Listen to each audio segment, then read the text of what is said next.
one being, one supreme reality, one absolute. But the good news is that the end of it, which is liberation, can be attained here and now.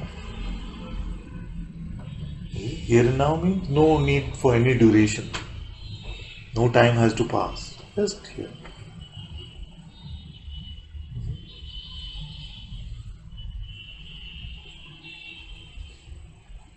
You are free. It is independent even of your acceptance or non-acceptance. Because many believe when I say like this, you are free, I feel like, when will I actually believe this? You see? And if you have to believe it, then you are getting yourself in trouble again.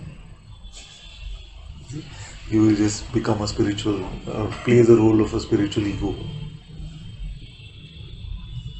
It's not a question of belief, it's a question of insight.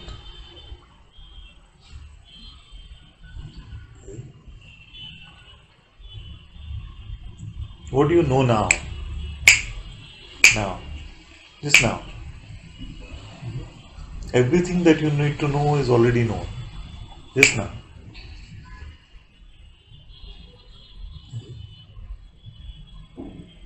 There is nothing you can add to this.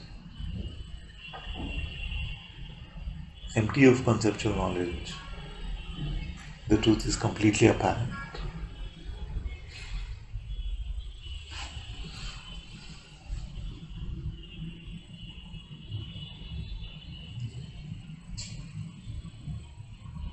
I was watching a TV show the other day, and in that beautiful scene was there actually, where the actor, he was saying that he saw a bird in the desert, and in the desert in the morning there was a frost, you see, and the frost was melting, and the bird just drank the water from the frost, you see?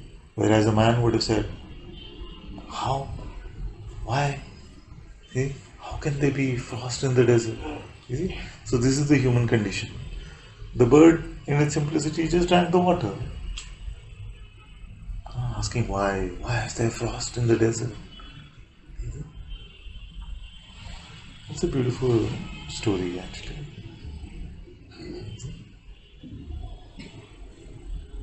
And you hear the lives of the sages, and you see the lives of the sages, they are mostly like this.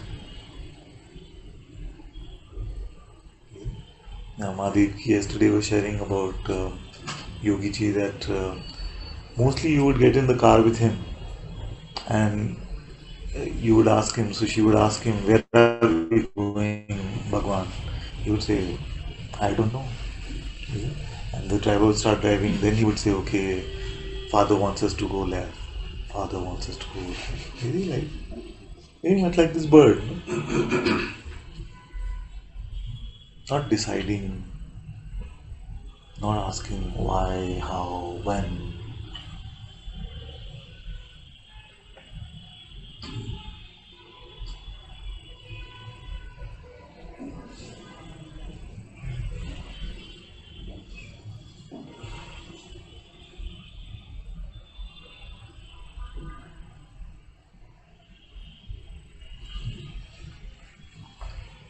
Not being dependent on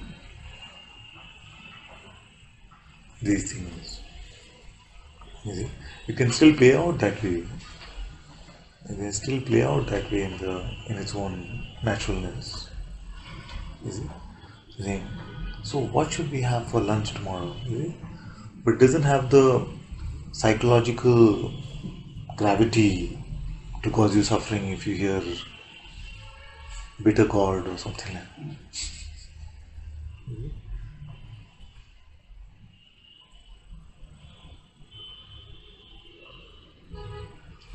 It's just what it is.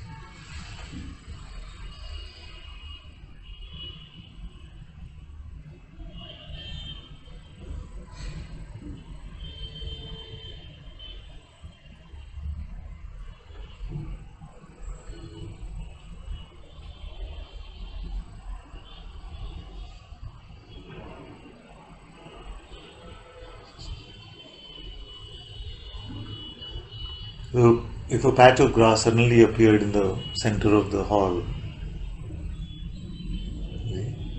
if you were a hungry cow, you would just eat it. But the human condition is we will ask why, what does it mean? Is it?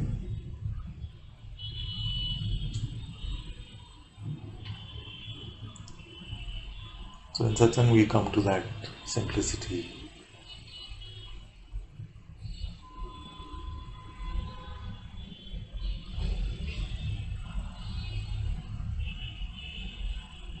I'm saying to you, freedom is right now. Finished. Now if you leave yourself unharassed with all the, but what does it mean? Is it true? I am free. Is it finally done? It can't be that simple. This is the human condition. That's why many times I have to ask, so what do you really want? What does freedom mean for you?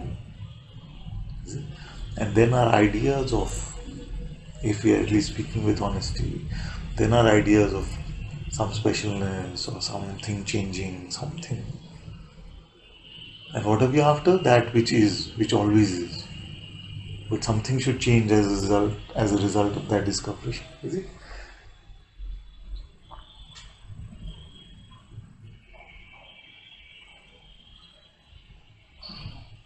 Nobody says, I want to live like a cow. A bird at least sounds a little more better, no? Free as a bird.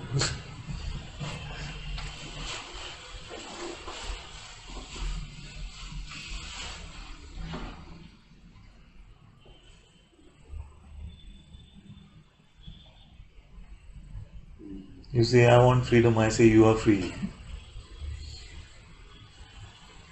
That could be the end of the conversation.